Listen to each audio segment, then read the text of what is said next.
Se fosse os net crente de hoje, se fosse os YouTube bobo que abre canal no YouTube para criticar a igreja, ou seja, só fala bobagem. Se fosse os web crente que vem para o culto, critica o culto, acaba o culto, vai para a rede social criticar o culto. Olha, o culto tava só osso. Olha, os cantores só osso. Olha, o pregador tadinho, só um ossinho. Olha, menina do céu, não gostei. Nada aqui é para te agradar. Nada aqui é para você. É o tipo de gente que vem à igreja identificar problemas, identificar ossos. Ainda que Deus me permita identificar ossos no vale, Ele não me tira do vale como fofoqueiro. Eu só saio de lá como profeta. Ressuscita!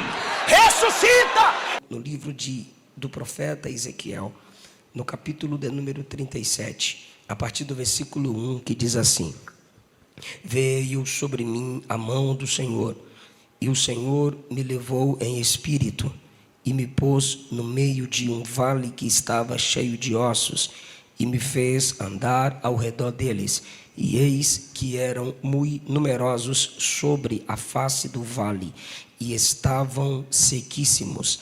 E me disse: filho do homem, poderão viver estes ossos? E eu disse: Senhor Jeová, tu o sabes. Então me disse: profetiza sobre estes ossos e dize-lhes: ossos secos, ouvi a palavra do Senhor. Assim diz o Senhor Jeová a estes ossos: eis que farei entrar em vós o espírito e vivereis, e porei nervos sobre vós, e farei crescer carne sobre vós, e sobre vós estenderei pele, e porei em vós o espírito e vivereis, e sabereis que eu sou o Senhor. Então profetizei como se me deu ordem, e houve um ruído enquanto eu profetizava. Eis que se fez um rebuliço, e os ossos se juntaram, cada osso ao seu osso. E olhei, e eis que vieram nervos sobre eles, e cresceu a carne, e estendeu-se a pele sobre eles por cima, mas não havia neles espírito. E ele me disse: profetiza ao espírito, profetiza, ó filho do homem, e dize ao espírito: assim diz o Senhor Jeová, vem dos quatro ventos, ó espírito, e assopra sobre estes mortos para que vivam. E profetizei como ele me deu ordem. Então o espírito entrou neles e viveram, e se puseram em pé um exército grande em extremo. Capítulo 47, por favor, é o segundo texto, onde baseia-se o tema dessa linda festa. Capítulo 47, a partir do versículo 1. Capítulo 47, a partir do versículo 1. Depois disto, me fez voltar à entrada da casa, e eis que saíam umas águas debaixo do umbral da casa para o oriente, porque a face da casa olhava para o oriente, e as águas vinham de baixo desde a banda direita da casa, da banda do sul do altar. E ele me tirou pelo caminho da porta do norte, e me fez dar uma volta pelo caminho de fora até a porta exterior, pelo caminho que olha para o oriente. E eis que corriam umas águas desde a banda direita. Saiu aquele homem para o oriente, tendo na mão um cordel de medir. Mediu 1000 côvados e me fez passar pelas águas que me davam pelos artelhos. E mediu mais 1000 e me fez passar pelas águas que me davam pelos joelhos. E mediu mais 1000 e me fez passar por águas que me davam pelos lombos. E mediu mais 1000, e era um ribeiro que eu não podia atravessar, porque as águas eram profundas, águas que se deviam passar a nado, ribeiro pelo qual não se podia nadar. E me disse: viste, filho do homem? Então me levou e me tornou a trazer à margem do ribeiro. E tornando eu, eis que à margem do ribeiro havia uma grande abundância de árvores de uma e de outra banda, Então me disse: estas águas saem para a região oriental e descem a campina e entram no mar, e sendo levadas ao mar, sararão as águas. E será que toda criatura vivente que vier, por onde quer que entrarem estes dois ribeiros, viverá, e haverá muitíssimo peixe, porque lá chegarão estas águas e sararão, e viverá tudo por onde quer que entrar este ribeiro. Queridos, muito obrigado. Assentai-vos, por favor.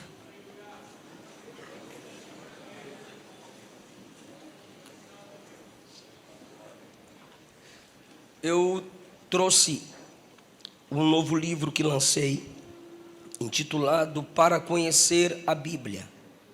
É uma introdução bíblica. Nesse livro eu te ajudo a desenvolver uma compreensão da Bíblia, livro por livro, em 52 semanas. Às vezes, para se entender um texto, é preciso entender o contexto de um texto. E o contexto de um texto pode estar na motivação pela qual aquele livro foi escrito. Estará disponível na porta, no site. Esse livro custa R$80, estarei vendendo a R$50. Você vai saber quem escreveu, cada livro da Bíblia, por que escreveu, onde escreveu, sobre quem escreveu, qual o personagem principal daquele livro, qual a mensagem principal daquele livro, e um devocional na conclusão de cada livro. Estará disponível. Se você sentir de Deus, compra.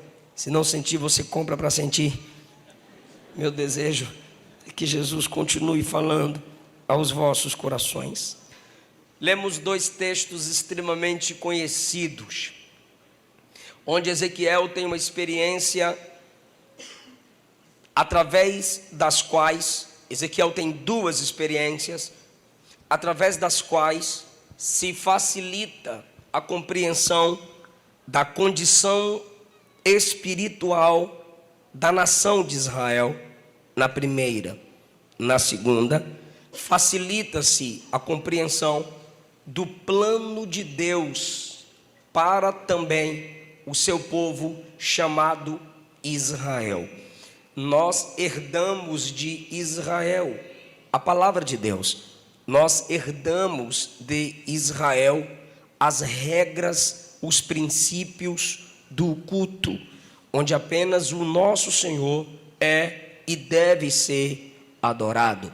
Nós herdamos de Israel a revelação das alianças. Sendo assim, precisamos entender as Escrituras Sagradas, desde o Antigo Testamento, óbvio, a partir daquilo que eles experimentaram, viveram, e extrair para nós quais princípios que, de modo cristocêntrico, evangélico, pode nos alcançar. Por que eu digo de modo cristocêntrico ou evangélico? Porque nem tudo que está no Antigo Testamento é texto direto para o nosso tempo e para a nossa realidade. Precisamos interpretar certos textos, até textos alegóricos, ou falá-los, apresentá-los de modo alegórico, desde que o Novo Testamento confirme nossa alegoria. As cartas, as pregações de Cristo lancem luz sobre esse texto, aquele texto que você estiver meditando. Eu quero me esforçar para, de modo cristocêntrico, apontando para Cristo, ou de modo apostólico, quero apresentar a vocês as lições desses dois textos, sem fugir da proposta desse tema, que é baseado em Ezequiel 47. Por que eu li o capítulo 37 e depois lemos o capítulo 47? No capítulo 37, Ezequiel tem uma visão. No capítulo 47, Ezequiel tem uma experiência mais sensitível. Ele sente com mais profundidade, é algo mais marcante na sua alma e no seu coração do que o 37. No capítulo 37, ele tem uma visão mais superficial. No capítulo 47, a visão é mais aprofundada. Essa experiência, o som estava maravilhoso, irmão, e eu estou muito cansado. Mexeu muito, se puder me ajudar, eu agradeço.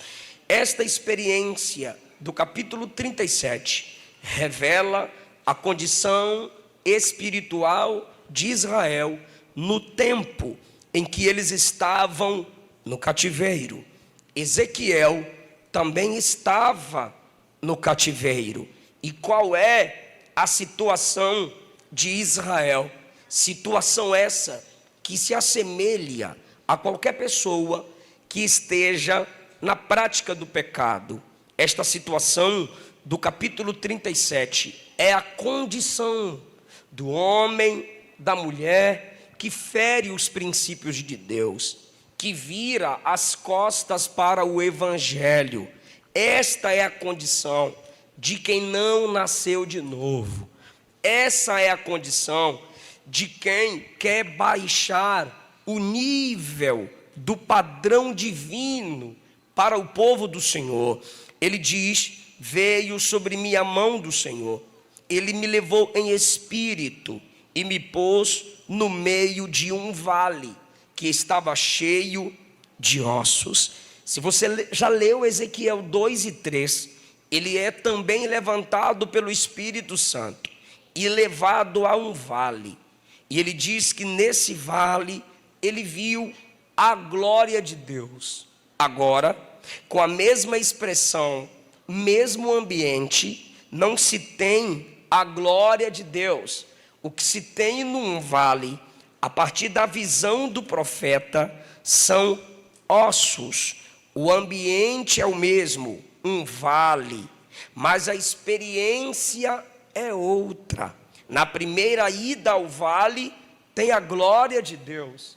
Na segunda ida ao vale, tem ossos daqueles que rejeitaram a glória de Deus. Israel está na condição de ossos. Israel está na condição de um povo sepultado, estando no cativeiro por causa da idolatria, estando no cativeiro por causa de sua vida pecaminosa. É assim que está Israel.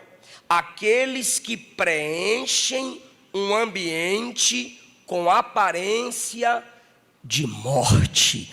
Versículo de número 2: e o Senhor me fez andar ao redor deles. O profeta é conduzido a observar, a destacar, a detalhar o ambiente de morte em que ele está presente. Ele é o profeta da nação. Ele precisa sentir de perto o que está acontecendo com o seu povo. É assim com quem é intercessor, é assim com quem é pregador, é assim com quem é pastor. Quando você se dedica a interceder pelo povo do qual você faz parte, quando você se dedica a edificar sua geração, quando você se esforça para não ver sua família perder-se nesse sistema mundano que se opõe aos princípios de Deus, Deus te faz sentir a sequidão que eles sentem. Deus te faz viver algumas experiências para que você entenda que não vale a pena eles viverem no nível que estão vivendo. Então, às vezes, parece chatice sua, parece que você incomoda demais, mas não é. É porque Deus te torna tão sensível àquela situação que você se comporta de um modo como se você já tivesse perdido o que eles estão perdendo. Isso se chama compaixão. Você se coloca no lugar do outro. Deus poderia simplesmente trazer a Ezequiel uma mensagem, estando ele no templo, estando ele na sua casa, como Deus lhe trouxe uma mensagem no capítulo 8. Mas ele ama tanto aquela nação, ele chora tanto por Israel, que Deus o leva em espírito e faz ele sentir a sequidão. Quantas vezes a mãe, pedindo que o filho volte para a presença de Jesus, ela não pede sorrindo, ela pede chorando, porque a agonia da intercessão nos faz sentir o fogo do inferno.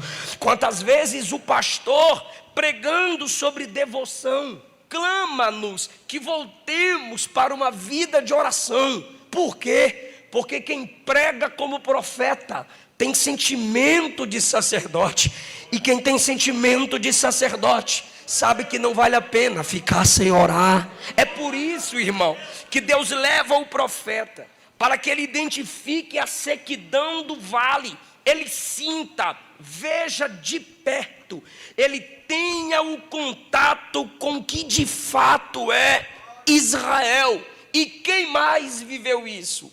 Quem mais experimentou isso do que o nosso próprio Senhor e Salvador Jesus Cristo? O Verbo se fez carne e habitou entre nós. Ele veio aqui. A Bíblia diz que ele foi tentado, assim como nós somos tentados. O escritor aos Hebreus diz que ele aprendeu a obediência pelo sofrimento. Todos os processos que nós enfrentamos nesse vale chamado mundo, nesse vale chamado terra, Jesus também enfrentou.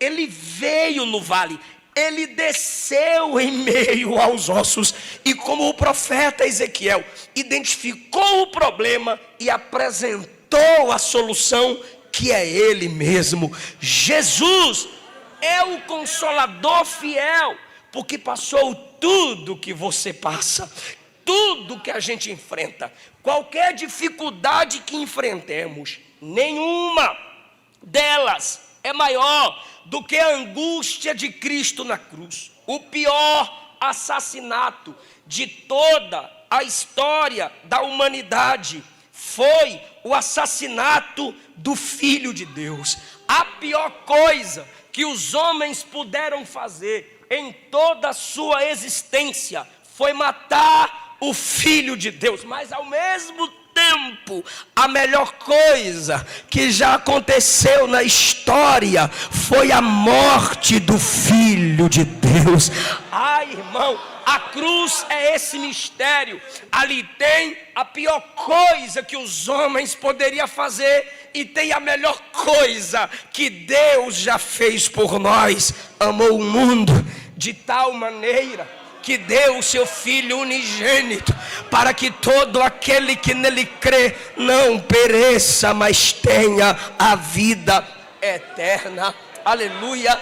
É por isso que o escritor aos Hebreus diz que nós não temos um sacerdote que não possa se compadecer de nós. Por quê? Porque tudo que enfrentamos, ele não conheceu por teoria, ele conheceu pela prática. Ele desceu nesse vale. Pastor, já fui traído. Jesus teve Judas. Pastor, já fui abandonado. Todos abandonaram quando Jesus foi preso.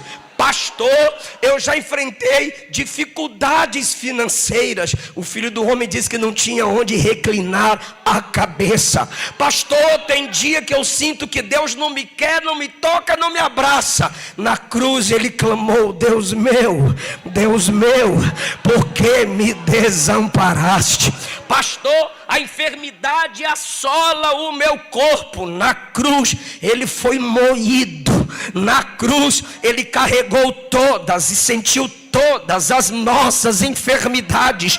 Tudo que você enfrenta, ele sentiu por própria experiência. Jesus desceu no nosso vale. Então você talvez esteja orando por alguém, clamando pela sua igreja. Eu tenho clamado pela igreja do Senhor em nossa nação. Quem viaja para pregar fora da nação sabe qual é a realidade da igreja lá fora. E quando a gente chega aqui, ainda enxergamos chamas de avivamentos, porque são moveres de Deus. Só que quando você passa em alguns países, Estados Unidos e Europa, você sabe como que o avivamento aconteceu lá. Você sabe o impacto do que o poder do evangelho teve lá. Então quando você chega no Brasil, você vê que ainda tem gente sedenta por Deus, mas mesmo assim, você sente a necessidade de orar, você sente a necessidade de clamar pela nação, e parece que demora, parece que Deus se importa menos do que a gente. Quanto mais você se importa, versículo 1, o vale está cheio de osso. Meu Deus, é muito osso, é muita insensibilidade, tem muita estrutura, mas não tem vida. Tem a estrutura, tem a arquitetura, tem o arquétipo, mas falta o principal. Sim, tem muita musicalidade, tem muitos que se dizem pastores, obreiros, pregadores, cantores, ministros, tem muitos títulos, tem pregações de sobra, tem muitos livros, a estrutura está aí, os ossos estão aí, o arquétipo está aí, e a gente olha para a estrutura, se não vir o que vimos aqui, lágrimas, se não enxergarmos o que vimos aqui, quebrantamento, adoração, clamor pela presença dele, a gente se desespera. Ou você pensa que isso aqui acontece em todo culto, ou você pensa que quem prega e quem canta enxerga o que enxergou aqui em todas as igrejas. Não é não. Isso aqui, irmão, é um despertamento do Espírito, para que ansiemos mais pela presença dele. Isso aqui é um aperitivo do Espírito, para que você sinta, se aqui é assim, imagine quando chegar na glória, imagine na plenitude do Espírito. Olha isso, cheios de ossos, versículo 2, numerosos, tem muitos ossos, versículo 2, são numerosos, versículo 2, sequíssimos. O negócio só complica. O que você está vendo, Ezequiel? Osso. Segundo lugar, o que você está vendo, Ezequiel? Muito osso. O que você está vendo agora, Ezequiel? Quanto mais ele se aproxima, eu disse a vocês que ele vai ser levado para identificar a situação espiritual de Israel. Enquanto ele está chegando, ele diz: olha, um vale cheio de ossos. E aí ele vai se aproximando, é o que ele diz. Quando ele se aproxima mais, ele diz: olha, são muitos. Quando ele se aproxima mais, ele diz: não são ossos, não são apenas ossos, são sequíssimos. Quando ele dá o veredito, quando ele tem o diagnóstico, me fez andar ao redor deles. O Senhor está conduzindo Ezequiel ao redor dos ossos. Então quando ele começa a observar, ele está vendo que são ossos, ele está vendo que são muitos, e ele está vendo que são grandes. Quando ele mesmo diz que o negócio é impossível, quando ele percebe que a esperança de Israel está sepultada, e me disse: filho do homem, poderão viver esses ossos? Complicou ainda mais. Ele não está gostando do que vê. Ele chama os ossos de sequíssimos. Aí Deus faz uma pergunta para ele: osso pode viver? Ezequiel não tem coragem de dizer como Pedro. Pedro diria: é óbvio que não pode. Mas Ezequiel não. Ezequiel tem uma essência sacerdotal. Ezequiel é um cara bem ético. Esses ossos podem reviver? Ele diz: Senhor Jeová. Quem sabe é o Senhor. É um camarada que não declara a onipotência divina, mas confia na onisciência. O Senhor é quem sabe. Irmão, se tu não sabe, não diga que sabe. Deus prefere que você seja sincero do que você disfarce um conhecimento que você ainda não conquistou. Isso também é hipocrisia. Ezequiel, esses ossos podem viver? Senhor Jeová, tu sabe. Ou seja, ele transfere para Deus. O Senhor é quem sabe. Aí o Senhor diz: tá bom, já que tu transferiu para mim, eu transfiro de volta para tu. Profetiza sobre os ossos e diga: ossos secos, ouçam a palavra do Senhor. Meu irmão, Ezequiel, eu vou te ensinar que onde estiver a minha palavra, não há impossível. Onde minha palavra é falada, o impossível se torna possível. Mande os ossos ouvirem a minha palavra. Lembra? O que Deus está dizendo por trás do contexto é: Israel parou de me ouvir. Como Israel parou de me ouvir, perdeu a credibilidade. Filho do homem, o osso pode reviver, o caído pode se levantar, quem está fraco pode se fortalecer, quem está perdido pode se salvar. A gente já sabe, nananina não, é impossível. Onde entra a possibilidade para essas coisas? Versículo 4, manda ouvir minha palavra, porque se ouvir minha palavra, pode estar no osso, ressuscita. Se ouvir minha palavra, pode estar caído, eu levanto. Se ouvir minha palavra, estiver fraco, eu fortaleço. Alguém está entendendo essa palavra? Ezequiel, você identificou o problema, agora eu estou te dando a... Ficou bonito, mas dá para ficar top. Ezequiel, você identificou o problema, agora eu te dou a solução.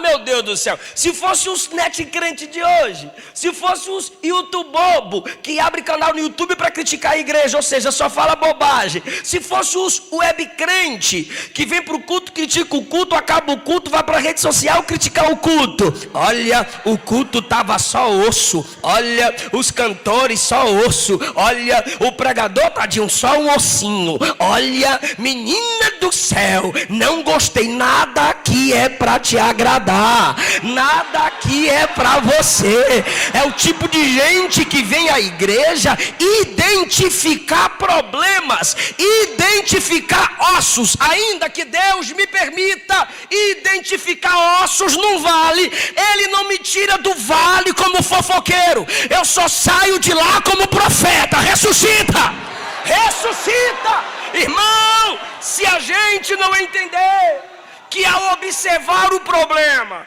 eu sou responsável por apresentar a solução, eu serei um hipócrita na igreja. Eu lembro da minha esposa perguntando à esposa do nosso pastor: e o círculo de oração?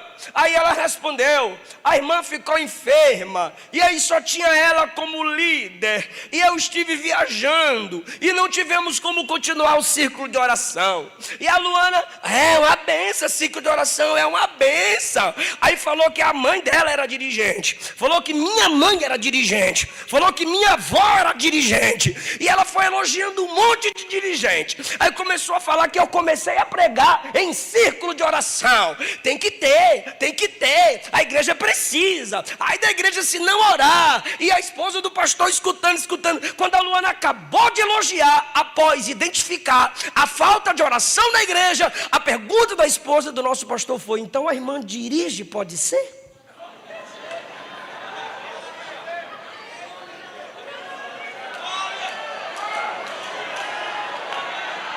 Porque tem muita gente que vê os ossos, mas não tem vida para profetizar. Queridão, tu quer uma desculpinha para desviar? Vaza logo. Se você está aqui só para ver nosso problema, você é o pior problema entre nós. Chega de mais osso, aqui a gente precisa de profeta.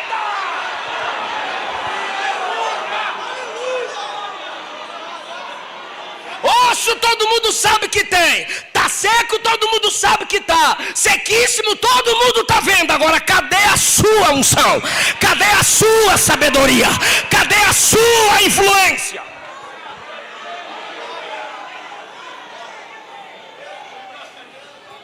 Ossos secos, ouçam a palavra do Senhor. Aí ele diz: assim diz o Senhor, esses ossos. Ele está certo. Ele não pode se basear no seu poder. Ele acabou de falar que não sabia, porque que ele vai dizer que ele é dono da solução? É o Senhor que está falando, é eu não. E se você soubesse esse segredo, você seria mais feliz. Quanto mais dependente, mais longe você chega. Eu vou repetir: quanto mais dependente, mais longe você chega. Assim diz o Senhor, é Deus que está falando. Eu farei entrar em vós o Espírito e vivereis. Porém, nervo, vocês vão voltar a ter sensibilidade. Farei crescer carne sobre vós, estenderei pele e porém em vós o meu espírito e vivereis. Ezequiel está dizendo, Deus vai levantar vocês, oh glória, Deus vai fortalecer vocês, Israel, oh glória, Deus vai trazer a glória perdida, Israel, oh glória. Para que, Ezequiel? Para a gente ostentar? Não. Para a gente cantar que me viu na prova não me ajudou, agora vai se arrepender? Não. Para eu falar que quem me viu como osso seco agora vai ter que calar a boca porque eu estou bonitão, abençoado, ricão? Não. Para que Deus vai fazer tudo isso? Versículo 6: e sabereis que o Senhor sou eu. E sabereis que eu sou. Se você está pensando que é você que manda, que é você que faz, que é você que fala, que é você que vai, que ninguém manda em você, cala a boca papai, cala a boca mamãe, cala a boca pastor, cala a boca coroa, cala a boca véia, eu tenho minha vida, eu faço o que eu quero, você é vale de ossos secos. Mas quem quer a vida de Deus tem que saber que Ele é o Senhor. Israel tinha agora muitos deuses ao seu redor, eles estão no cativeiro, eles estão num ambiente de idolatria, eles estão cercados de falsos ídolos, mas Deus diz, quando eu restaurar vocês, sabereis que eu sou o Senhor. Então profetizei como se me deu ordem, e quando ele profetiza conforme a ordem que é dada, ele diz assim, houve um ruído. Houve um ruído enquanto eu profetizava. Ele está tendo uma experiência pessoal. Ele está vendo o agir, o resultado da sua profecia por mudança. Houve um ruído, barulho, enquanto eu profetizava. Eis que se fez um rebuliço. É osso sendo movimentado de um canto para o outro. Tinha um osso lá na esquina da direita, aí veio para o meio, foi para a esquerda e foi para lá, aquela barulheira toda, e Ezequiel não está entendendo nada. O rebuliço é osso para lá, é osso para cá, porque cada osso começou a procurar a sua posição, que eram as tribos de Israel espalhadas e separadas. Estava tudo desorganizado, irmão, e onde tem desordem, tem morte. Onde tem desordem não tem plenitude do Espírito. E agora ele diz, os ossos se juntaram, cada osso ao seu osso. Às vezes Deus trabalha de modo barulhento. Às vezes Deus trabalha com rebuliços. Tu não está entendendo nada. Você quer que seja tudo do jeito que foi estudado, programado, organizado. E Deus trabalhando na nação de Israel é como Ele trabalha também às vezes com a gente. Não do modo que a gente espera, mas de um modo estranho. Tem barulho, rebuliço. Ezequiel não é tão barulhento, gente. Ezequiel, como eu já disse, ele não é um Pedrão da vida. É um cara ali que tem uma essência sacerdotal. Um profeta com coração de sacerdote, e ele está vendo aqueles negócios se mexer para lá e para cá, só que ele é observador, como a maioria das pessoas silenciosas. Versículo 8, olhei e eis que vieram nervos, cresceu a carne, estendeu pele. Olha, se fosse a gente, eita glória, olha lá o nervo, olha o nervo, olha o nervo, olha o nervo. Aí o outro, e a pele, olha lá a pele. A gente ia ficar empolgado, tem nervo, tem pele e tem imagina a gente ouvindo aquela barulheira, glória, barulho, rebuliço, pele, nervo. E Ezequiel está assim observando, olha, juntou os ossos, olha, o nervo, a carne, olha, tem até pele. Aí Ezequiel está esperando e está lá, bonito defunto. Está escrito no versículo 8, irmão. Tem nervo, tem carne e tem pele. Pronto, está tudo bonitinho. Aí Ezequiel, está faltando. Ezequiel discerne que está faltando alguma coisa, porque o que importa não é a beleza externa. O que importa é o principal, é o Espírito. Aí Ezequiel diz, está faltando o Espírito. Está faltando a vida que vem de Deus. dentro, está faltando o que vem do interior. Quando ele discerne, olha isso que coisa linda, quando ele discerne no versículo 8, não tem espírito, ele me disse.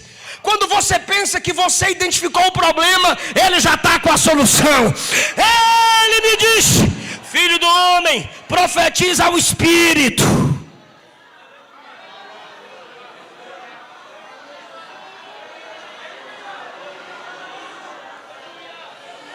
Já tem gente que está entendendo onde eu quero chegar e onde eu já cheguei. Jovem, juventude, por favor, dedo. Isso, aponta para baixo, aponta para baixo. Agora fala o versículo 4 comigo, diga: profetiza aos ossos. Versículo 6, diga: profetize nervo, carne, pele. Ok, Ezequiel começou primariamente profetizando para baixo. Depois que ele profetiza para baixo, o que está embaixo se move. Aí ele sente que está faltando algo do céu. Quando ele sente que está faltando algo do céu, Deus diz: abre a boca olhando para cima e invoca de lá para cá, rapaz. Ergue a voz, Ezequiel. Aí ele agora vai mover o céu. Espírito dos quatro ventos, vem. Espírito dos quatro ventos, vem. Eu vou repetir: ó Espírito, vem dos quatro ventos.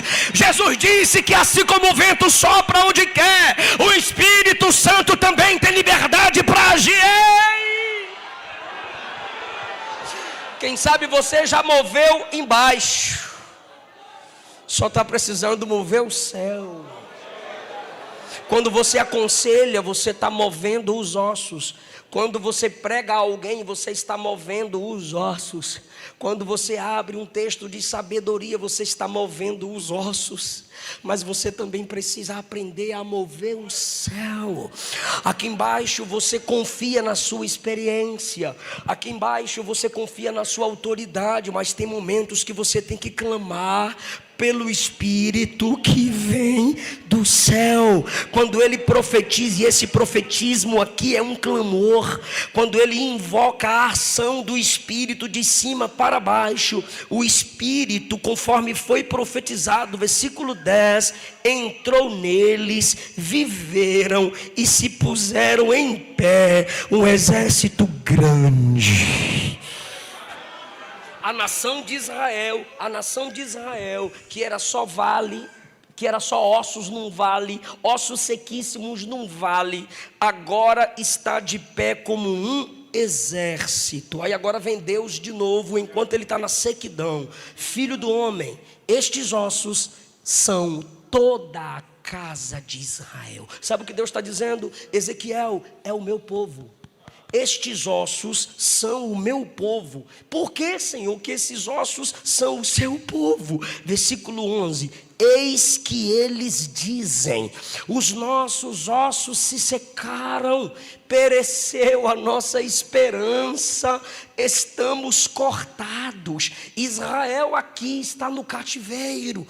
Se você ler o Salmo 137, as palavras do Salmo 137 é a condição espiritual do povo de Deus aqui em Ezequiel 37. Agora olha o que Deus diz: eles dizem que estão cortados, eles dizem que estão sem esperança. Portanto, por causa disso, ao invés da reclamação, levanta, filho do homem, e profetiza. Diga-lhes: assim diz o Senhor, eis que abrirei as vossas sepulturas, farei com que vocês saiam das vossas sepulturas, ó povo meu, e vos trarei de volta mais uma vez, e sabereis que eu sou o Senhor, quando eu abrir as vossas sepulturas. Eu vinha num voo de Salvador para cá,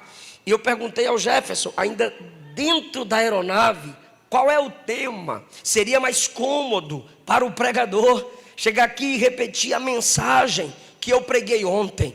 Mas eu sei que eu estou pregando aqui numa igreja que ora. Eu estou pregando aqui numa igreja que é sensível à voz do Espírito Santo. E eu tive certa dificuldade com o texto do tema, porque é um texto extremamente escatológico. Escatólogos até divergem sobre a conclusão desse texto. O que todos concordam é que essa é uma promessa de restauração para a nação de Israel, tanto naquele tempo estando no cativeiro, quanto restauração espiritual escatológica, ou seja, uma restauração para o tempo do fim, quando em sua glória Jesus voltar para restaurar todas as coisas. Só que o Espírito encheu o meu coração desse texto, para que eu pregasse e profetizasse essa palavra sobre essa igreja. Por quê? Porque no capítulo 37, Ezequiel é levado a um ambiente de morte. Ezequiel vê o resultado da morte. Ezequiel vê uma nação entregue à própria sorte, e essa situação é precária, e a promessa da conclusão do texto é essa: vou abrir as vossas sepulturas, eu vou fazer vocês saírem da sepultura. E ardeu em meu coração, e eu tive que sentar aqui e anotar o que me veio à mente, que eu consegui lembrar. Olha o que Deus está fazendo no coração de quem está escutando essa palavra. João 3,16, ele amou o mundo de tal maneira que deu o Filho unigênito, para que todo aquele que nele crer não pereça, mas tenha o quê? Vida. João 10,10, Jesus disse: o ladrão vem, se não roubar, matar, destruir. Eu vim, disse Jesus, para que tenham e a tenham com abundância. João capítulo 11, versículo 25, Jesus disse: eu sou a ressurreição e a vida. Ficou feio. Eu sou a ressurreição e a vida. Quem crê em mim, ainda que esteja morto, viverá. Deus fecha sepulturas, e quem já se sente sepultado, Deus está te levantando. Não haverá morte, assim diz o Senhor. Debaixo dessa palavra, seu ministério está recebendo vida. Deus não encheu o coração de vocês com esse tema em vão. Então levante a mão se você crê na palavra de Deus. Teu ministério está recebendo vida, sua família está recebendo vida. Não haverá morte. Por quê, pastor? Porque Deus faz com vocês nessa noite, juventude, obreiro, casal, família, ministros, músicos, crianças e adolescentes, o que fez com Ezequiel. Ele arranca você do vale da sequidão e diz: agora vem para a profundidade. Agora vem para as minhas águas.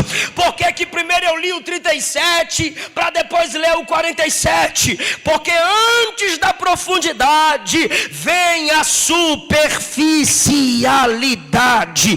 E você já percebeu que não vale a pena ser superficial. Você já percebeu que não vale a pena viver de aparência. Você já percebeu que você está vazia. Você já percebeu que não adianta todo mundo sentir e você não sentir. Você já percebeu que não adianta entrar no culto e sair do mesmo jeito. Então Deus permitiu você sentir a superficialidade para você ter desejo da profundidade. Ah, meu Deus do céu! Ele permitiu que você se sentisse na sequidão para que você sentisse o fluir, o profundo de Deus sobre sua alma nessa noite. E agora eu faço um paralelismo entre o 37 e o 47, e você vai recebendo essa palavra. O que é que tem lá em Ezequiel 37? Morte. E o que tem no capítulo 47? Onde essas águas passarem, o que estiver morto viverá. O que estiver doente vai sarar. E onde não tem pescadores, vai ter pescadores com peixe, com abundância excessiva. Ai, irmão, tome posse, porque o Espírito de Deus está vazio dá uma vida profunda. Na sequidão, morte. Na profundidade do rio, vida. Vida. Vida. Galeria, vida. Nave da igreja, vida. Obreiros, vida. Desejo suicida é repreendido agora, vida. Divórcio é repreendido agora, vida nesse casamento. Enfermidade que foi desenganada, você que foi desenganado, escute essa palavra de Ezequiel 47, vida. Eu sou o Senhor que te sara, em meu nome curarão os enfermos, expulsarão demônios, vida.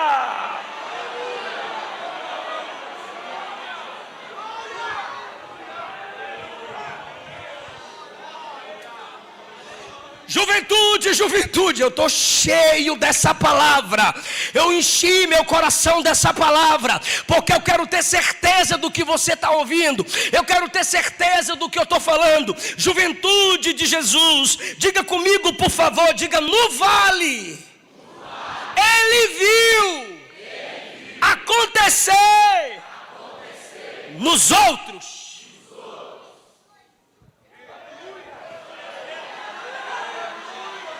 Quem nunca passou por essa sequidão? Ezequiel, o que você está vendo? Ossos. Ezequiel agora profetize sobre eles, recebam vida. Ezequiel está vendo eles levantados. Tô, Senhor, é o exército de Israel. Então ele viu Deus agir nos outros. Ele viu Deus enviar o Espírito sobre os outros. Ele viu Deus devolver a estrutura dos outros.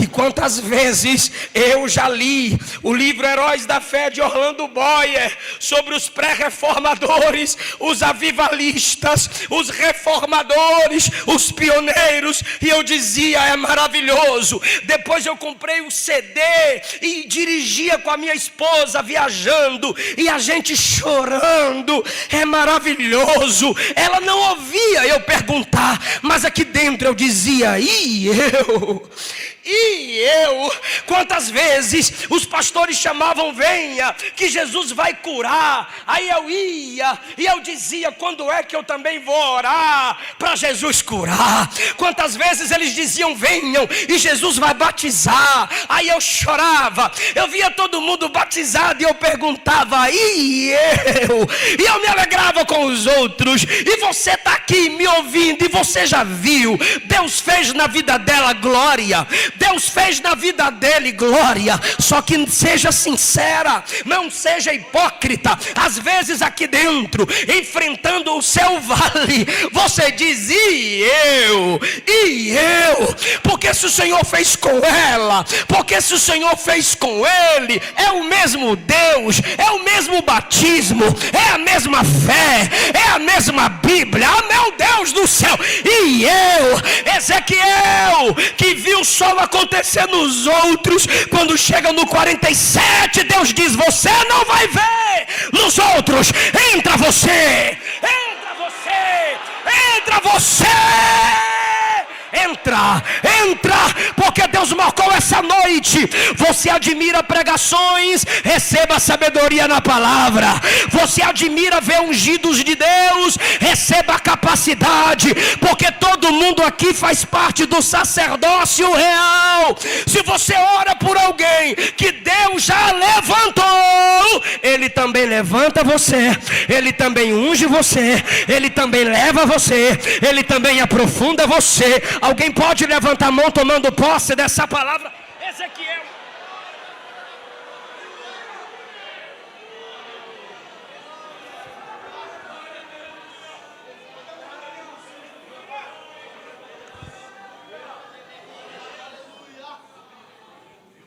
Vem, e ele vai, porque agora não é para ver a experiência do outro, ele vai sentir as águas que davam nos pés, e o Senhor que o convida diz: vem mais um pouquinho, e ele vai caminhando, e ele diz: águas que batiam nos joelhos, e ele vai caminhando, águas que chegaram até os lombos. Estas águas representam o evangelho de Jesus. Saiu de Jerusalém e foi se espalhando, e por onde o evangelho passa, vai gerando vida, vai gerando transformação. Esse evangelho, essas águas também representam os dons e o poder do Espírito Santo, pois de Atos 2, a partir de Jerusalém, foi alcançando as nações. E em 1910 chega no Brasil, e esses dons permanecem aqui conosco, os pentecostais, carregando essa tocha inapagável. E de onde saem as águas? Jesus é o templo, Jesus é o altar, Jesus é a porta. E Ezequiel 47, a água sai da porta, passa pela banda direita do altar. De quê? Do templo. Jesus é o templo, Jesus é a porta, Jesus é o altar. É dele que vem qualquer capacidade transformadora para a sociedade. Sim, aquelas águas representam o agir do Espírito de Deus, que já começou. A igreja que está aqui presente vive o já e o ainda não. E nós estamos no já. Nós estamos sentindo o que está vindo por aí, a plenitude do céu, que vai alcançar a terra, num tempo estabelecido por Deus. Mas enquanto não chega o tempo da plenitude, a gente está aqui experimentando e sentindo saudade do que virá na plenitude. O progresso do evangelho, já fechei a Bíblia para a gente orar. O progresso do evangelho que se desenvolve a partir de Jerusalém e chega em nós, não pode parar em nós, porque o evangelho de Jesus continuará e vai se cumprir o Salmo de número 100: celebrai com júbilo ao Senhor todos os moradores da terra. As águas do evangelho que estão rompendo com as impossibilidades do evangelho chegar nas nações. Filipenses 2:9 vai se cumprir. Deus o exaltou, falando de Cristo, soberanamente. Ele deu um nome que é sobre todo nome, para que diante do nome dele se dobre todo o joelho dos que estão no céu, na terra, debaixo da terra, mortos que ressuscitarão, e toda língua confesse que Jesus Cristo é o Senhor, para a glória de Deus Pai. A notícia do evangelho, a mensagem da salvação que fluiu de Jerusalém para alcançar as nações da terra. Lembra de Lucas 24 e Atos dos Apóstolos capítulo 1. Recebereis poder e ser-me-eis testemunhas, tanto em Jerusalém, Judeia, Samaria e até os confins da terra. Aquelas águas que se multiplicam, é o evangelho que está cada dia mais crescendo. Irmão, não é puxar sardinha para o nosso lado. Eu tenho muito respeito pelos nossos irmãos metodistas, e nós somos oriundos da doutrina metodista, de onde nasceu a doutrina pentecostal. Amamos nossos irmãos reformados. Claro, pouco apreço pela teoria cessacionista, mas eu digo isso para dizer o seguinte: pesquisa numa faculdade israelense, dentro de 20 anos, o ramo do cristianismo que mais se desenvolverá e impactará nações é o pentecostalismo. Eu vou repetir: pesquisa do livro Querigmas, israelense, essa pesquisa, dentro de 20 anos, o ramo do cristianismo que mais se desenvolverá, alcançando nações com a pregação do evangelho, é o ramo chamado pentecostalismo. Agora pergunta para mim, por quê? Porque ninguém aqui, cheio do Espírito Santo, nenhum pastor aqui, nenhum pregador aqui, espera primeiro virar reverendo para começar a pregar o evangelho de Jesus. Tem gente aqui que quando aceita Jesus na sexta, no domingo já está em algum lugar dizendo: Jesus salva, Jesus cura, Jesus batiza com o Espírito Santo, Jesus breve vem. Talvez você olhe para alguns países e pense: meu Deus, o Evangelho não chegou, meu Deus, aviva esse povo. Talvez eles não tenham catedrais como as nossas, talvez eles não tenham, e eu já preguei em estruturas simples em bases missionárias de outros países, talvez não tenham a tecnologia que nós temos, talvez tenham apenas no mínimo ou no máximo ali 20, 30 pessoas, e às escondidas eles estão orando, às escondidas estão lendo uma porção das escrituras sagradas. Sabe por quê? Porque é proibido. A polícia em algumas igrejas, países sul-americanos, tá, gente, estão lá armados na porta de certas igrejas, porque nenhum pastor pode falar biblicamente sobre política. Existem países, queridos, se você dá um Google, quando chegar em casa, a cada 5 minutos morre um crente por não negar o nome de Jesus. E você está pensando que o Evangelho não chegou lá? É claro que o nome de Jesus já chegou.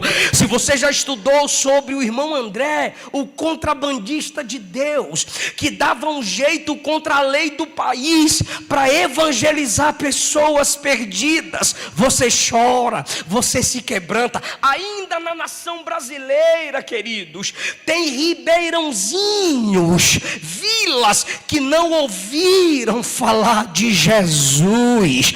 A igreja do Mato Grosso, Cuiabá, enviou um missionário para uma vila no Amazonas, e o missionário encontrou um rapaz de canoa. Esse rapaz de canoa estava indo comprar remédio. O irmão aproveitou a palavra remédio e começou a falar de uma cura. Chegou no nome de Jesus, e o camarada disse: eu nunca ouvi falar desse remédio.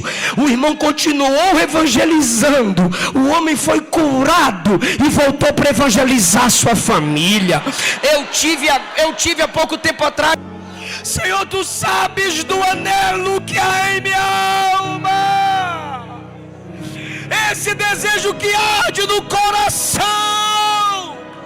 Tira esse jovem da sequidão tecnológica, tira esse jovem da sequidão do entretenimento, tira esse jovem da sequidão do celular, tira esse jovem da sequidão da perca de tempo, tira esse jovem, essa moça, da sequidão de fica com um, fica com outro, namora um, namora outro. Deus, a maior responsabilidade missionária é dos solteiros, a maior responsabilidade missionária é dos solteiros, que tem mais tempo para Deus, tem mais tempo para jejum, tem mais tempo para a palavra. Chega de perder tempo, chega de perder tempo. Se você está chorando, se você está sentindo a presença dele, se você está adorando em línguas, quando ele nos enche ao ponto de adorarmos em línguas, é porque ele quer alcançar outros países, ele quer alcançar outras línguas. Você está orando em línguas, ele está fortalecendo algum missionário no campo, porque só o Espírito Santo interpreta essas línguas, só o Espírito Santo entende esses gemidos inexprimíveis que você expressa em línguas. Tem almas sendo salvas agora porque estamos orando em línguas, tem almas sendo libertas agora. O pentecostalismo é isso aqui, gente, é desejo por almas, é desejo por almas. Ide por todo mundo e pregai o evangelho a toda criatura. Ide por todas as nações, ensinando e batizando em nome do Pai, do Filho e do Espírito Santo, e eu estarei convosco todos os dias até a consumação dos séculos. Tem missionário que não chegou aqui na frente, está na nave da igreja. Receba poder para ganhar a alma, receba autoridade. Ateu não vai te calar, as ideologias não vão te confundir. Na galeria tem missionários. Pregue na sua simplicidade, mas pregue com amor, pregue com amor. Receba das águas de Deus. Me leva, Jesus. Me leva, Jesus. Levante a mão e diga: me leva, Jesus. Me leva, Jesus.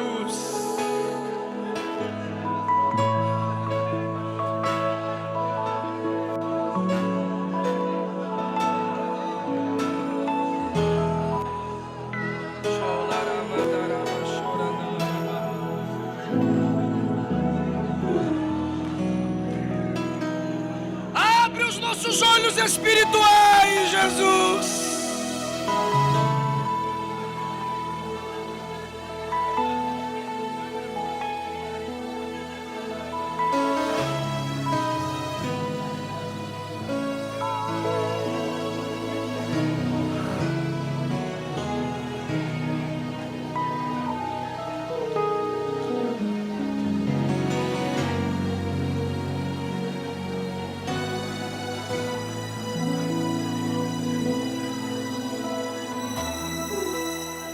Me dá almas, me dá almas. Clama, igreja, me dá almas. John Knox disse: dá-me a Escócia, senão eu morro. Deus não te dará almas pelas quais você não chora. Vai começar na sua casa. Vai começar no seu círculo de amizades.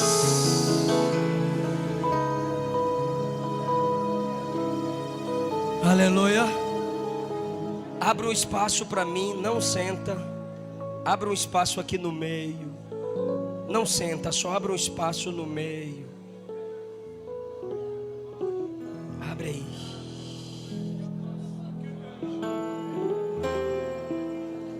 Você que se afastou do Evangelho, você que desistiu do seu chamado, eu quero orar por você agora. Você que caiu e virou osso, pensando que não se levanta mais. Alguma missionária de Deus, algum missionário vai te chamar, e você vai vir aqui à frente. Esse espaço está aberto para orar por você que quer voltar para Jesus. Você que ouviu essa palavra, já sentiu a morte se aproximar, mas hoje você quer receber vida e vida de Deus. Eu quero orar por... Traz ela, missionária, traz ela.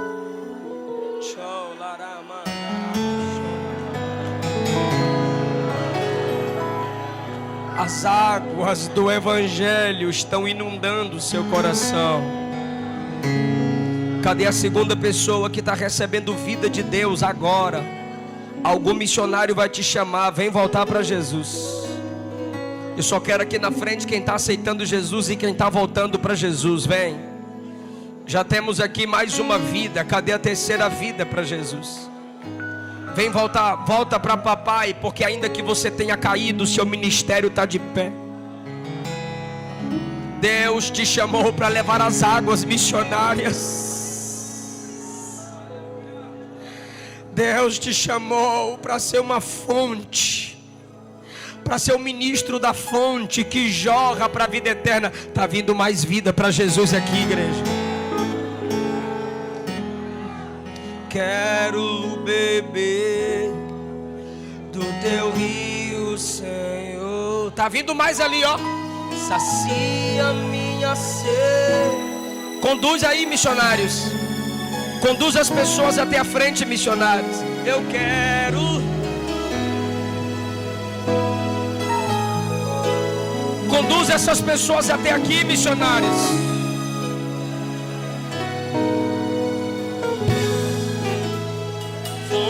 De ar.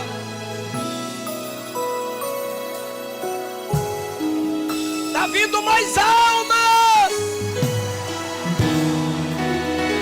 Desce da galeria, sai da sequidão e vem para a profundidade.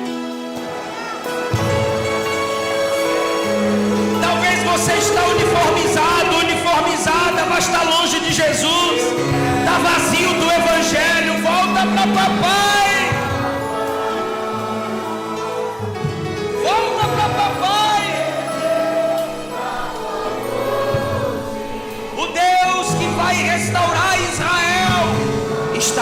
para restaurar você hoje, agora.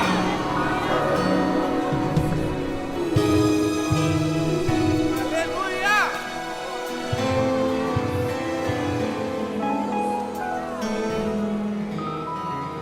Salva as almas, Jesus. O rio do Espírito agora está correndo. O rio do Espírito está jorrando. Vem receber, vem beber, vem nadar. Está vindo mais almas aqui para Jesus.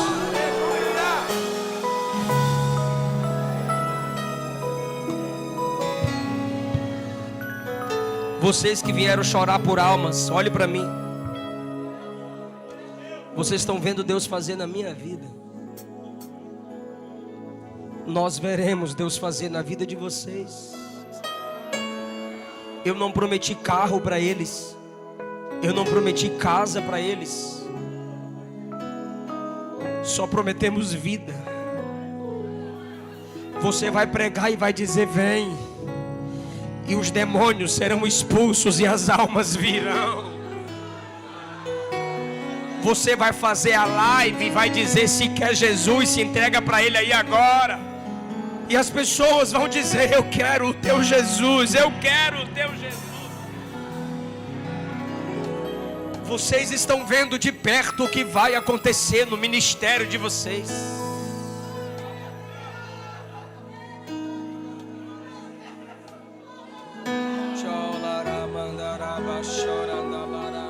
Tá vindo mais lá, ó. Olha lá os missionários trazendo.